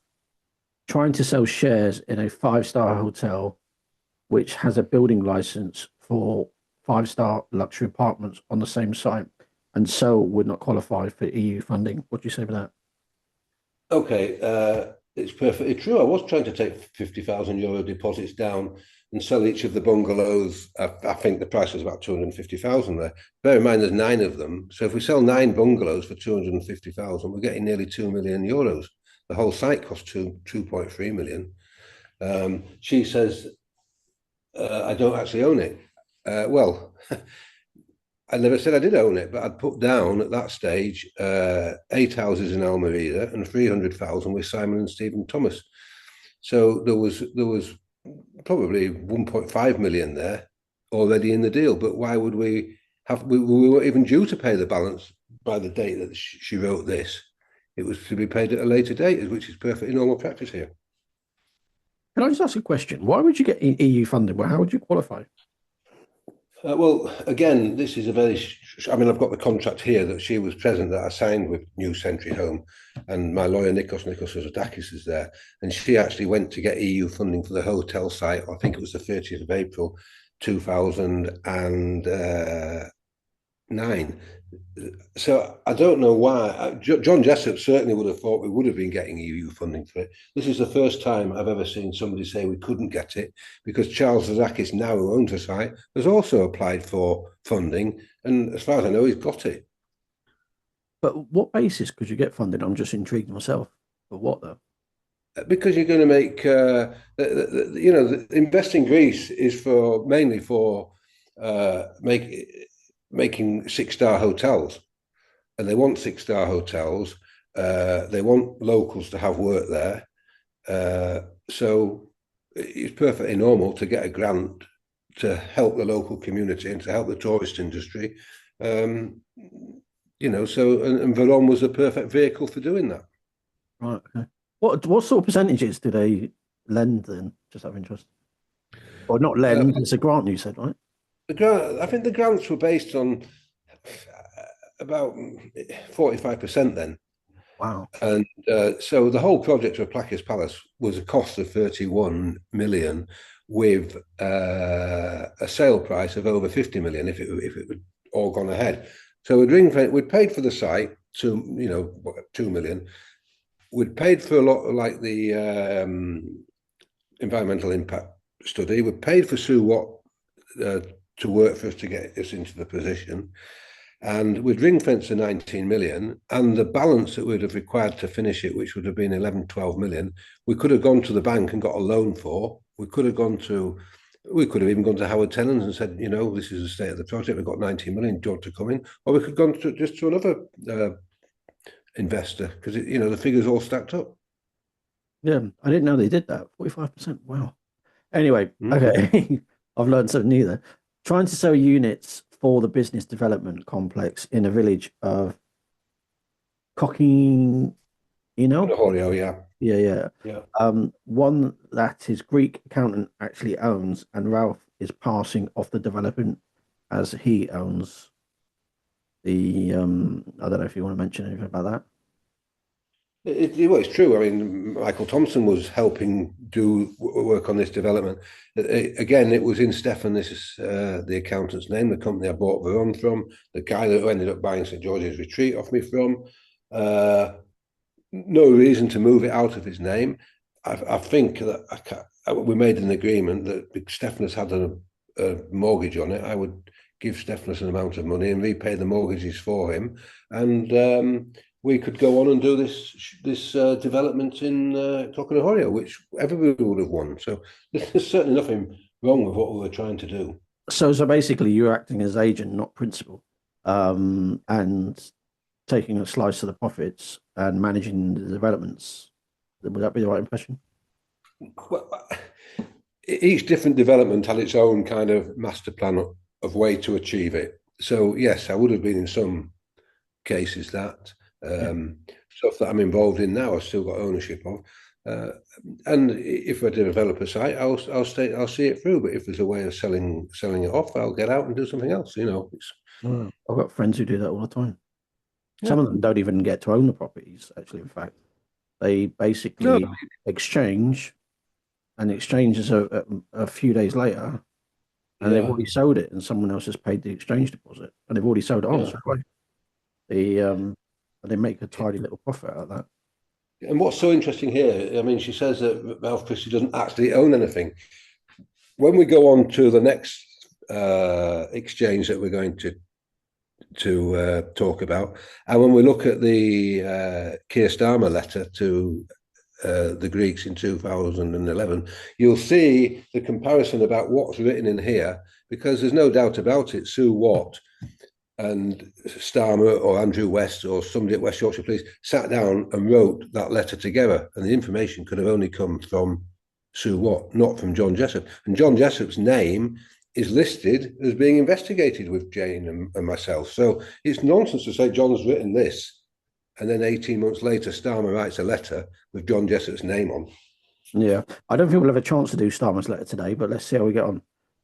But I don't think, looking at the size of it, we're not going to have a chance. So now we're going to go to email exchanges, which is from Susan Watt, and also the West Yorkshire Police. Now, you directed me to one specific paragraph, which is at the latter ends of this email exchange, and it says here, hope the origin of these documents are not disclosed so as not to put me in a vulnerable situation.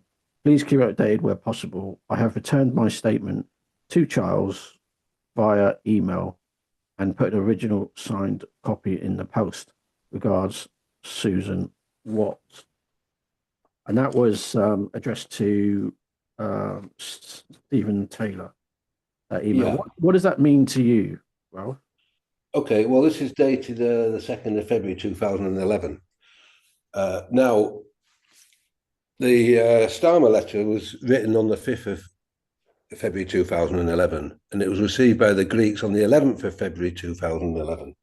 Now, where she says, I hope the origin of these documents are not disclosed, well, when Cedric was helping me in 2012, and we'd got a copy of this letter that Starmer had written, a lot of it, obviously, the words of Sue Watt again.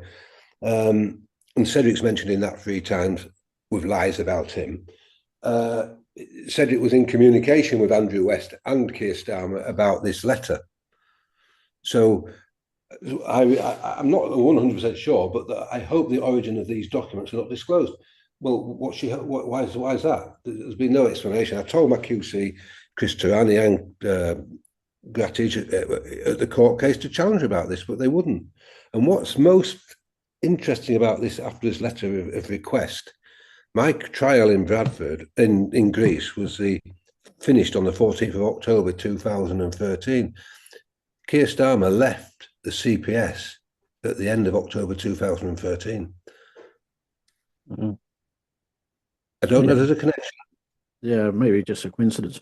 But this email exchange you've got here, you received during your Crete trial. Also, what I will say, just for the sake of the audience that missed the last episode number 2, what Ralph's referring to is a letter from what is now Sir Keir Starmer, and also your Prime Minister, bless him, to basically prosecute Ralph Christie and others for various crimes. But we'll go into the actual letter probably in the next episode.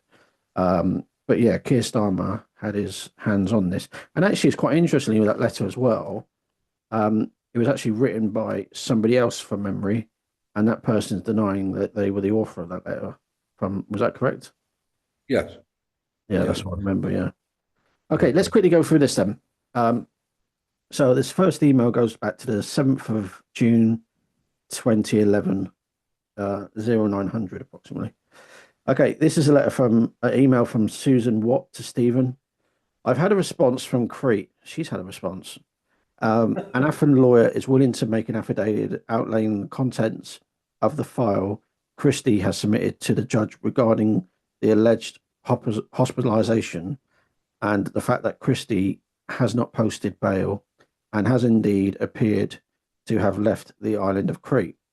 The affidavit will also outline the course of action to be taken by the judge. The lawyer will have the affidavit notarized and then certified at the British Embassy and will then send it on to yourselves via me. Unfortunately, the judge is not comfortable talking with even a counterpart in the UK, as there is some kind of weird Greek law that at this point in time does not allow it. But from what I can gather, the judge has approved the method of transferring the information. Just out of interest, I mean, what is she actually doing here? She's not even acting as a witness. She's like she's been employed by the CPS, probably back to Keir Starmer and West Yorkshire Police, and by the Serious Fraud Squad to get any dirt they can on me, because they've obviously believed all her lies that she's told Stephen Thomas and all the rest of it. Now it will come.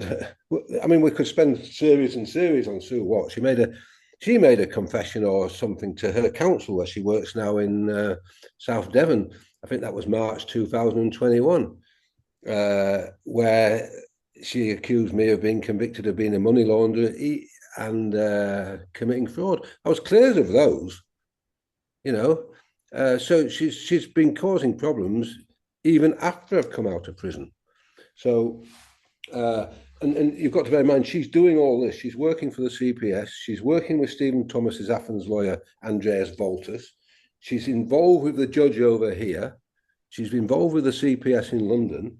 And then she's just wheeled into Bradford as just a normal prosecution witness 4 years later. That's what I'm saying. I'm looking at this. This is not a witness. This is beyond a witness. Yeah.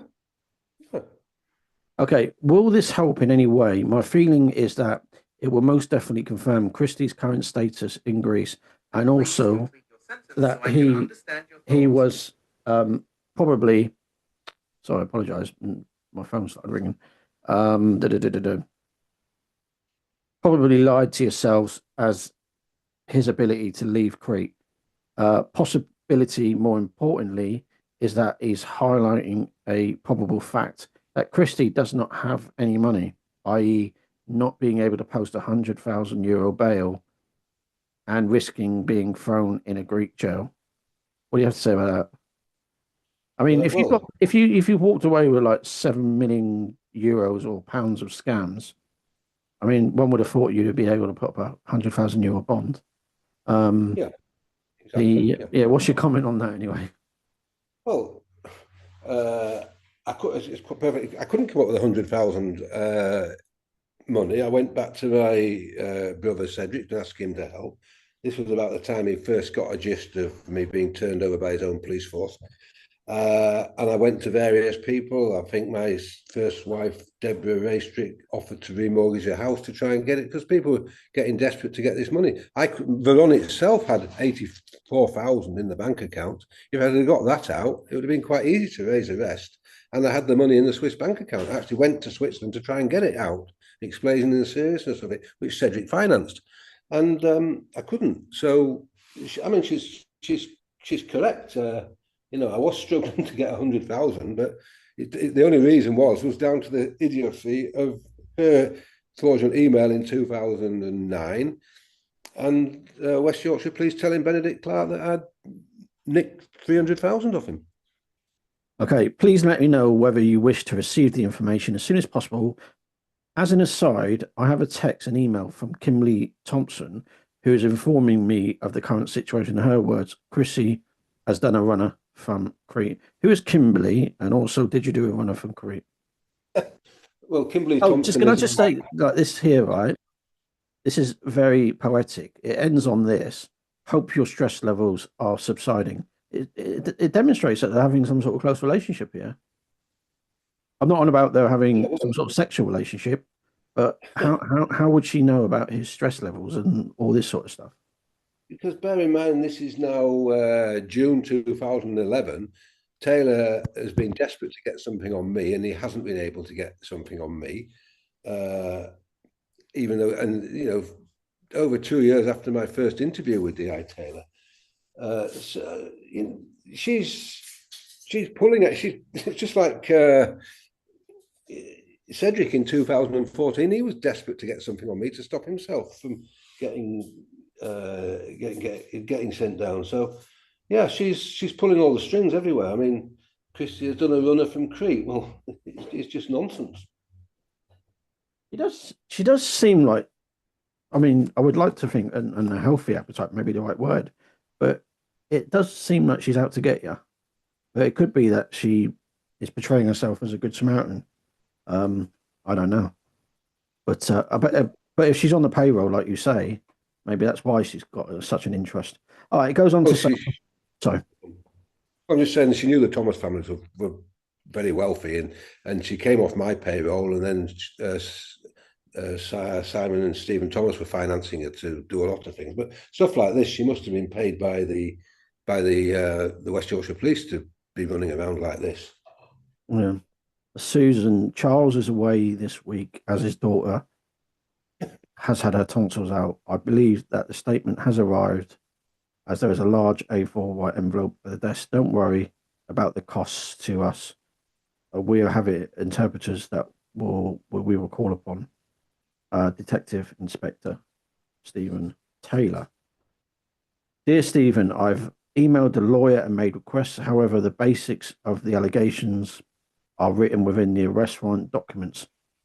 I have obtained a brief translation of which you find attached in my previous email. However, if you require a full translation, this is going to be in Crete. It's going to be payable fee, but in essence, maybe quicker than you trying to arrange a conference call with the Greek judge, who would also entail a cost as far as having to translate both end of the phone, blah, blah, blah. She's almost like a clerk, isn't she? As an email, as a side, I've not received an email from Charles to say that they've received a signed statement. Okay, so this is in reverse order now. Okay, I've got you. All right, let me just go backwards then.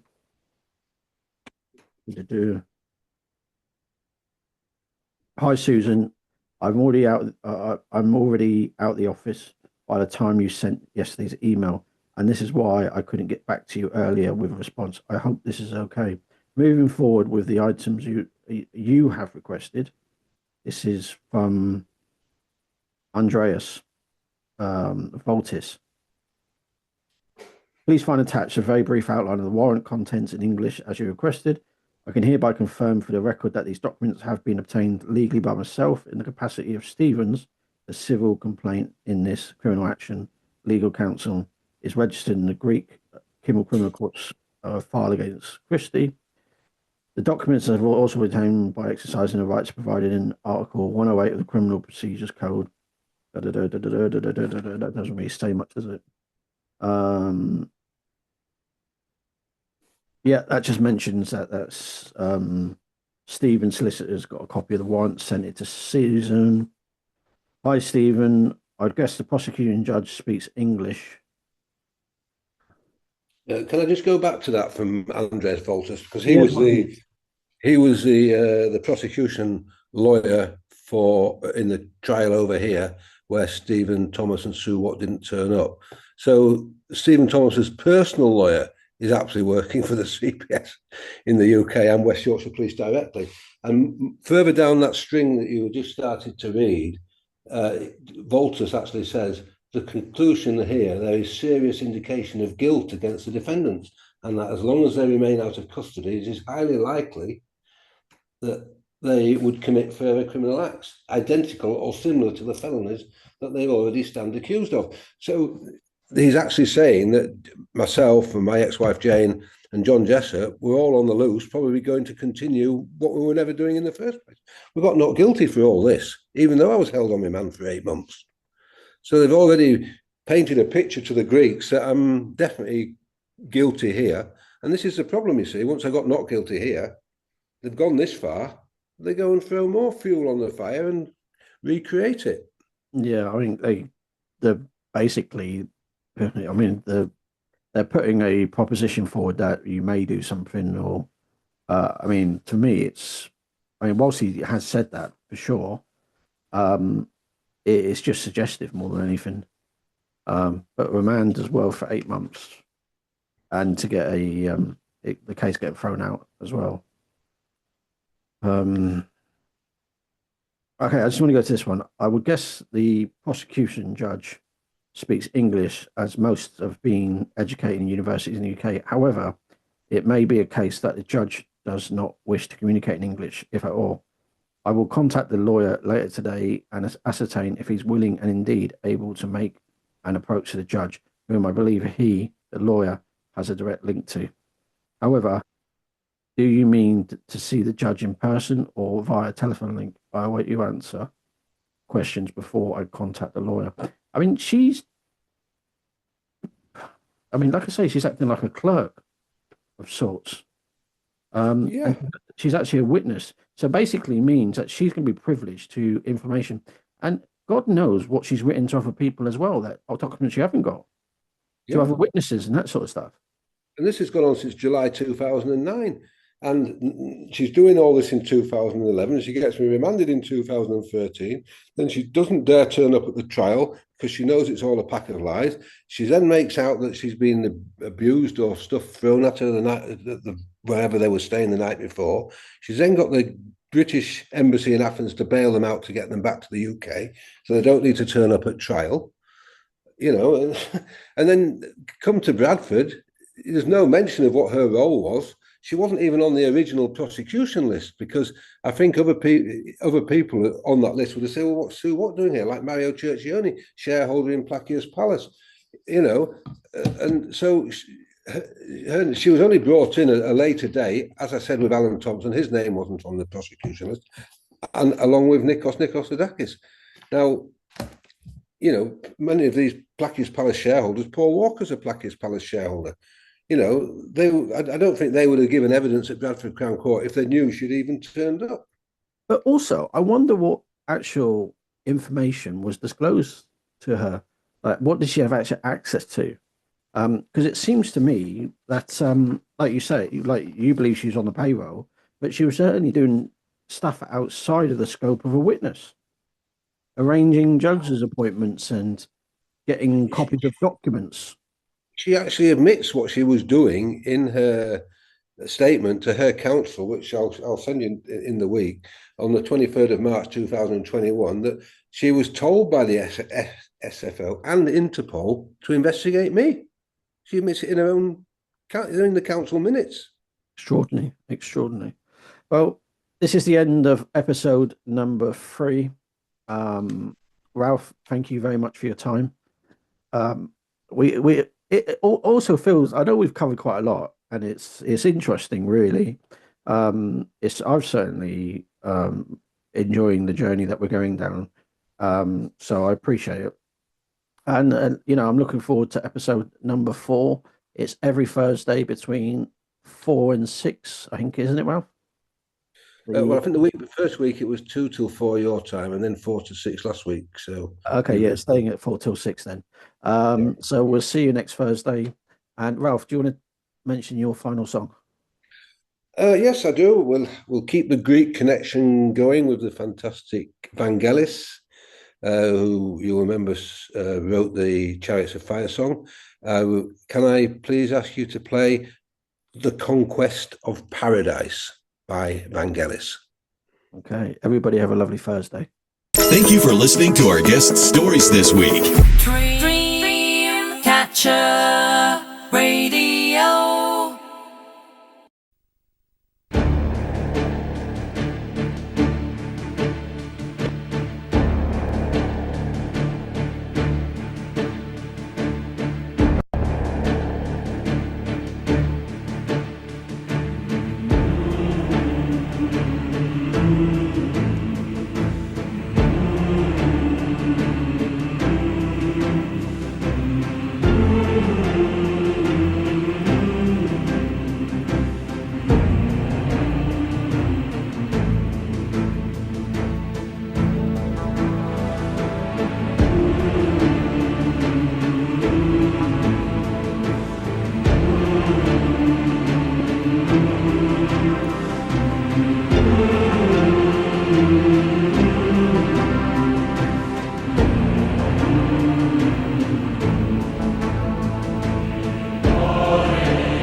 Dreamcatcher Radio is about capturing and creating dreams through music, chat, and debate. Empowering expression, enriching society. A go-to place for unsigned musical talent. A radio station which listens to its audience. Free speech, vibrant, engaging. Stream worldwide 24/7. Events, competitions, promotions. Always keen to have a listening ear. Contact us. hello@dreamcatcherradio.com. Dreamcatcher Radio.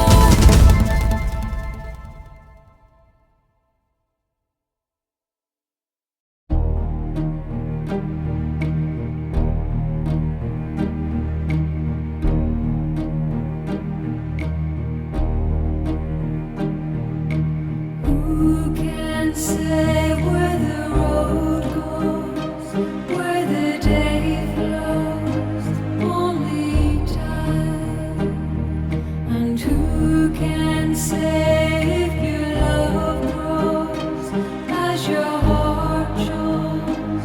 Only time. We